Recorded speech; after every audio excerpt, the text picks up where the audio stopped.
आज की मूवी का मेन कैरेक्टर है सैरा और उसके फादर है डॉन और उसकी सिस्टर है एमी और उसकी माँ है रिनी।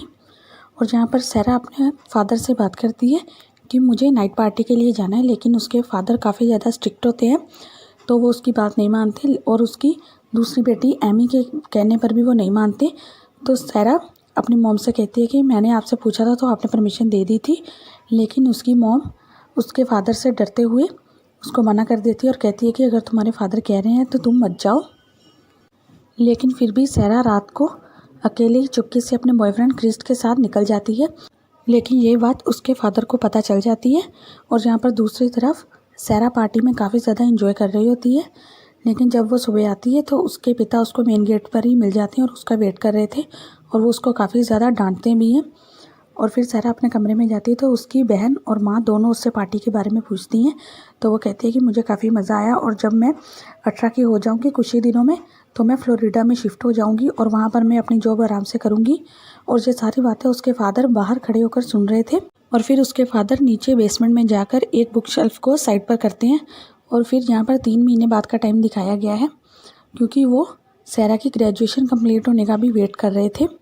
और फिर एक दिन रिनी सैरा के पास आती है और सैरा फ़ोन पर अपने बॉयफ्रेंड से बात कर रही थी तो वो उससे पूछती है कि मैं बाज़ार जा रही हूँ, तुम चलोगी?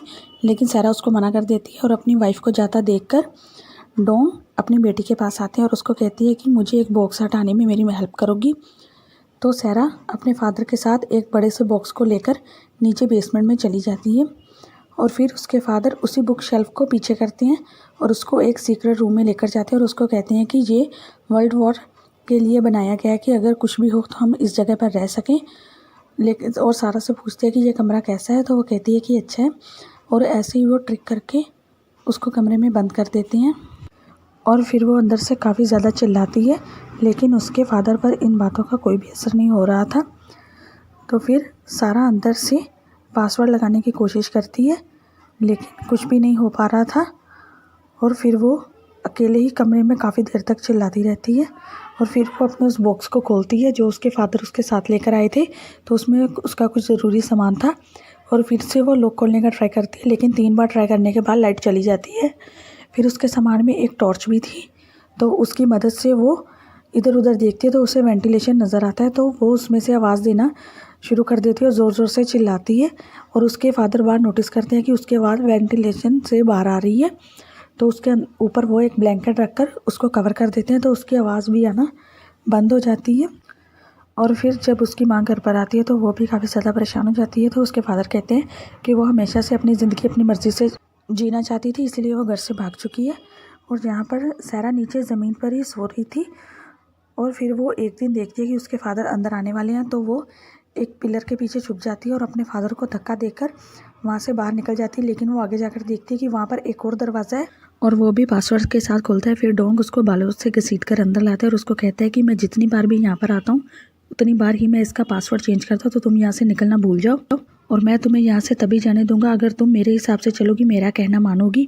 और फिर वो सैरा का रेप भी करते हैं, जिससे कि सैरा को काफ़ी पेन होता है और उसे वॉमिटिंग भी काफ़ी ज़्यादा आ रही होती है।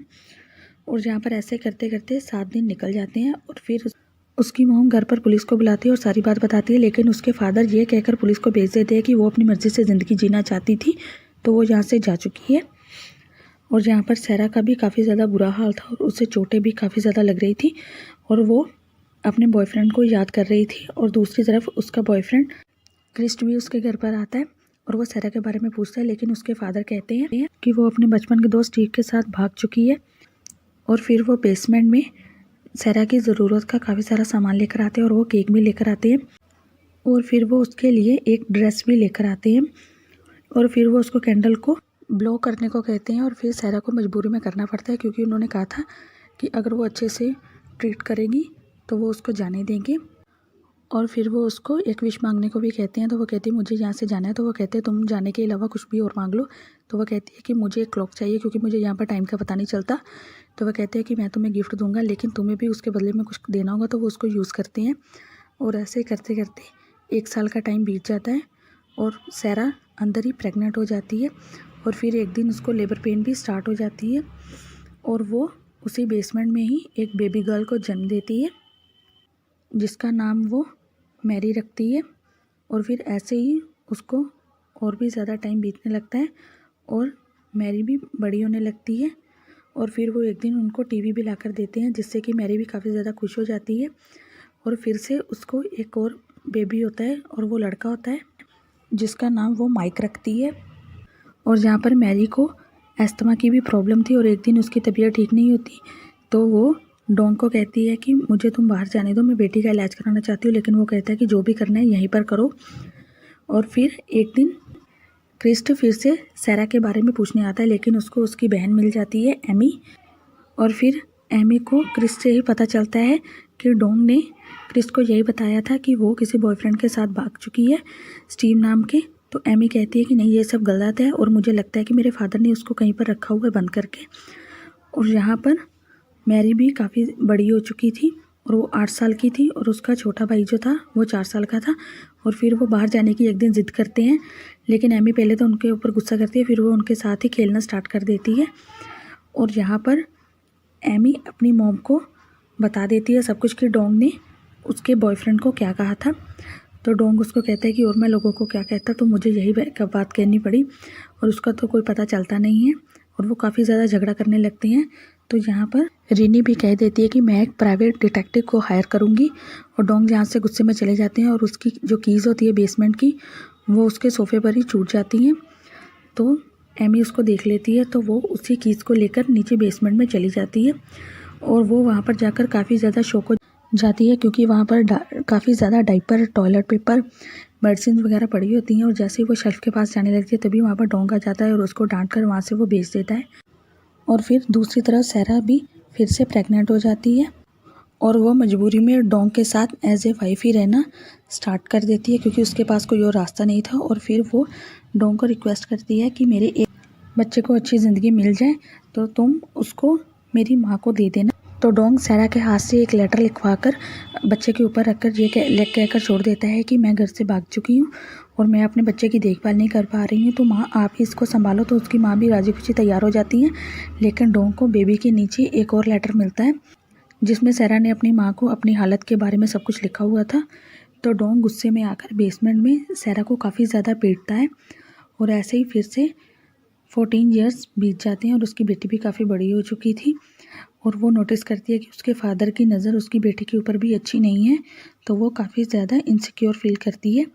और फिर मैरी और माइक डोंग को कहते हैं कि हमें भी बाहर जाना है, लेकिन डोंग उनको कहते हैं कि जब तुम्हारी माँ मुझसे अच्छा व्यवहार करेगी तभी मैं तुम सबको बाहर जाने के लिए परमिशन दे दूँगा।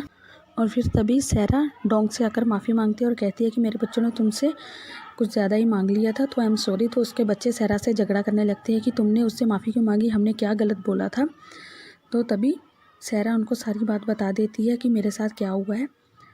और फिर यहाँ पर उनको एक दिन बारिश में अपनी छत से पानी टपकता हुआ नज़र आता है, तो उनको लगता है कि यहाँ पर छत वीक है, तो वो उसको तोड़ने के लिए कोशिश करते हैं।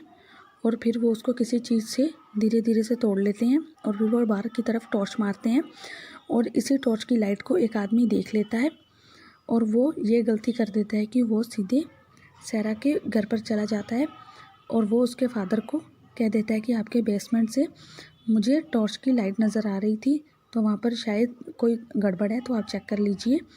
तो यहाँ पर वो आकर सैरा को काफ़ी ज़्यादा पीटता है और उसका मिसकैरेज भी हो जाता है। और फिर से यहाँ पर 18 साल ऐसे ही हो जाते हैं और सैरा आज तक अपने बॉयफ्रेंड को नहीं भूली थी, क्योंकि वही एक रात थी जो उसने अच्छी बिताई थी। और यहाँ पर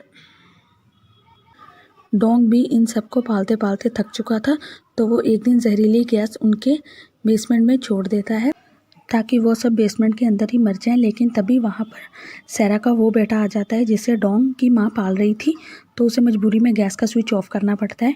और दूसरी तरफ मैरी को भी अस्थमा का अटैक आता है, उसे सांस लेने में काफ़ी ज़्यादा प्रॉब्लम हो रही थी और काफ़ी ज़्यादा बीमार भी थी। तो सैरा बार बार डोंग को कहती है कि इसे हॉस्पिटल की ज़रूरत है। पहले तो डोंग नहीं मानता, लेकिन फिर वो कहता है कि तुम्हें अपने बेटे को यहीं पर छोड़कर जाना होगा और तुम मेरे साथ चलो। और जहाँ से इतने सालों के बाद जब सैरा अपने घर को देखती है तो वो काफ़ी ज़्यादा इमोशनल हो जाती है, लेकिन डोंग उसको खींचकर हॉस्पिटल ले जाता है। और वहाँ पर एक नर्स आती है जो कि सैरा को फॉर्म फिल करने के लिए देती है। तो डोंग उस फॉर्म को फिल करने लगता है, लेकिन सैरा उस पर अपनी चालाकी से पानी गिरा देती है। और जैसे डोंग दूसरा फॉर्म लेने के लिए वहाँ से जाता है, तभी सहरा भागकर एक नर्स के पास जाती है और उसको हेल्प मी कहती है। और यहाँ पर एक कॉप भी उसके पास ही खड़ा था और ये सब देखकर डोंग वहाँ से भागने की कोशिश करता है, लेकिन वो पुलिस वाला आकर डोंग को पकड़ लेता है। और फिर वो लोग उसके घर की तलाशी लेती है, तो वहाँ से उसका बेटा भी उनको मिल जाता है, जो कि काफ़ी ज़्यादा बुरी हालत में था। तो वो लोग उसको भी हॉस्पिटल में शिफ्ट कर देते हैं। और ये सब देखकर सहरा की माँ रिनी और उसके बेटे के तो होश ही उड़ जाते हैं और वो काफ़ी ज़्यादा रोने लगती है। और जहाँ पर दूसरी तरफ मैरी को भी होश आ चुका था और वो भी बिल्कुल ठीक थी। और फिर हमें एमी, रिनी और सहरा दिखाए गए हैं, जो कि तीनों बालकनी में बैठकर अपने तीनों बच्चों को खेलते हुए देख रहे थे। और फिर यहाँ पर सहरा का बॉयफ्रेंड क्रिस भी आ जाता है और उसने अभी तक शादी नहीं की थी। और फिर सहरा उसके साथ बाइक पर बैठकर चली जाती है। तो गाइस, क्योंकि ये मूवी रियल स्टोरी पर बेस्ड है, तो उसकी कुछ रियल बातें बताने के लिए मैं एक और वीडियो अपलोड करके उसका लिंक नीचे डिस्क्रिप्शन बॉक्स में डाल दूँगी, तो आप उसको ज़रूर देखिएगा।